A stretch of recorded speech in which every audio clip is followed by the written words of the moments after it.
Hi, this is Jeff Tate, and you're watching the 80s Metal Recycle Bin.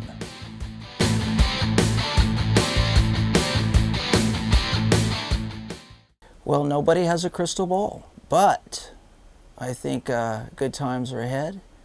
I think it's bright. I've got shades on, and we're going forward. My name's Robert Sweet. I'm the drummer for Stryper.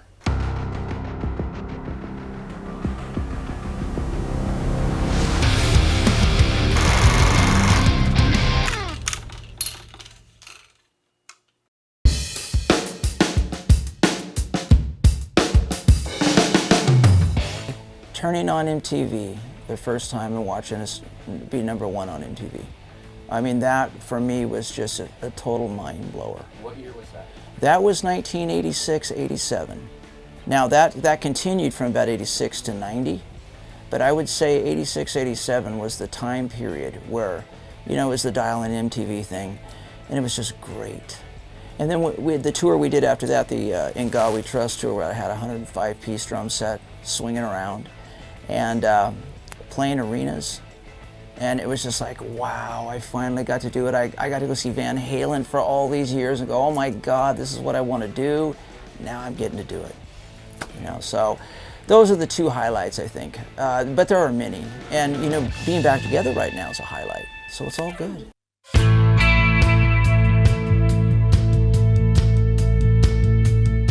That was a time that was real interesting in the music industry. You know, things were kind of seemed like it was dying down for the hair metal guys.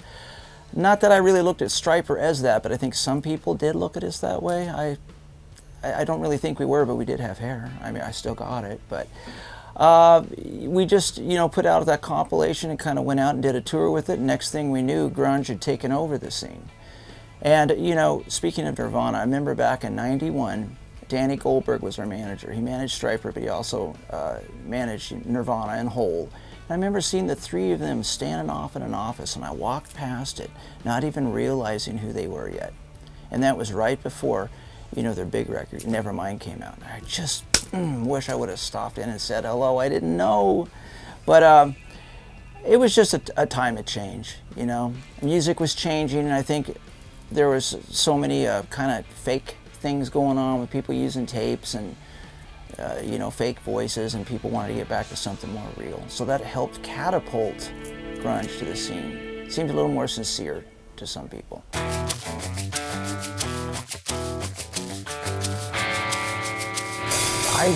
I think people like good music, and they like what they like, and it kind of died down for a while, or at least it seemed to a lot of people it wasn't there anymore when it really was. Because of, you know, rap coming in and being so big, and country music kind of taking the place of rock and roll in the '90s. You know, you'd see country bands on TV with all the bombs going off in the huge arena shows. They kind of took up where rock and roll left off. So I think people are kind of long to see that rock and roll show and get into it and enjoy themselves. Let's face it, it's a lot of fun, right? And for a while, that went away.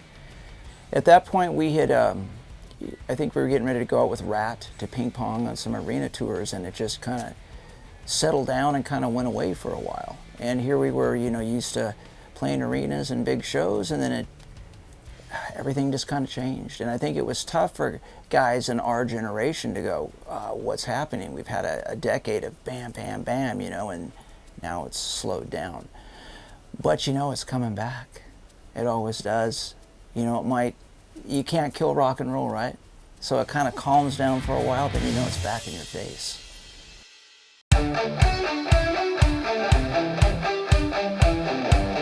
I'll be honest with you, at first it kind of sucked. I mean, how do you go from like being a rock star to not doing it anymore? And that was what happened to a lot of people in that era. You know, it just, I don't want to say it crashed and burned, but it might have crashed.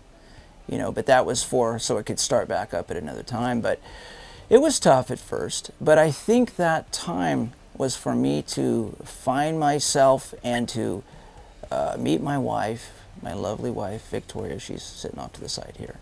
And to have my kids, to get married and have my kids, because, you know, I didn't become a father till I was 35, because I'd been out rocking, you know, doing all the tours and stuff. So I was late to the scene on that. But I've often thought, well, maybe that was my time to do that, and then once that's done, I'm back into it again. And I think a lot of guys my age just didn't know what to do. Let's face it, you work all these years and you break your back and you're focused on one thing. And that one thing was succeeding. And then you do. And then it's gone. And it takes a little while for you to kind of find yourself. So I was in that area of trying to find myself. Yeah, I did a bunch of sessions. I'd go and play drums on stuff and record a few things here or there, but it really wasn't much. I go out and do a few shows here and there, but that still wasn't it. And I thought Stryper was completely over. That was around 94, 95. I thought Stryper was done. My brother had moved away, and the other guys were off doing other stuff. So I didn't know Stryper was going to come back. And it still took a little while there, So I just kind of focused as well as I could on doing music at the time, and it wasn't really anything that big, but I guess I was just waiting for the band to come back, and it finally did.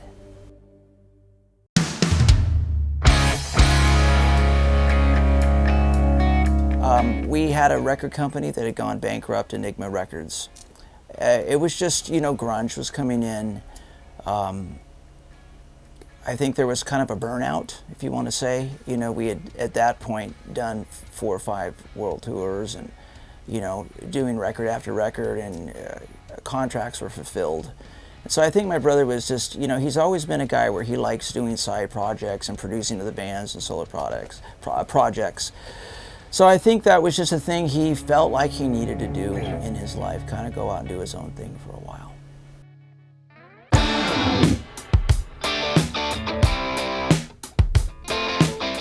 Let me tell you, when it comes to big shows, I love it. I'm a festival guy now. I've almost been killed at a couple festivals, okay? I always tell the story of how I watched a chain with a padlock.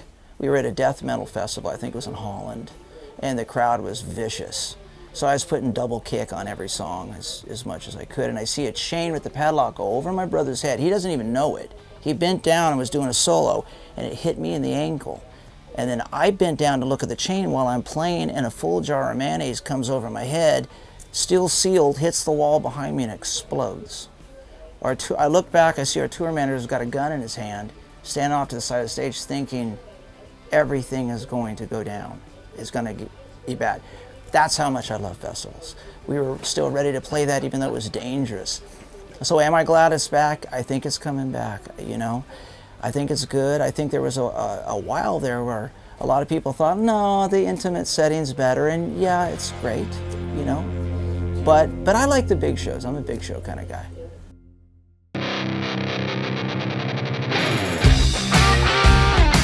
Yeah, we have a lot of people showing up who are bringing their kids who were little when we had stopped.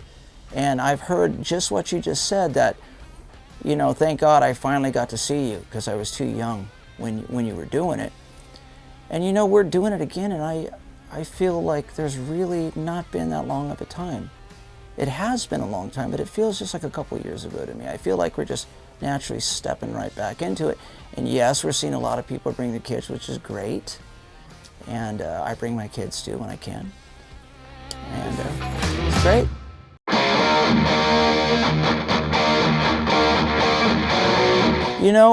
I think it was just supposed to be. I mean, we started doing these get-togethers. We did a couple what were called Stryper Expos, I think in 2000 and 2001. And then we did a couple big shows that were pretty big. And we did some in Central America and a few other places. And, my brother called me up and said, hey, do you want to do this? And well, yeah.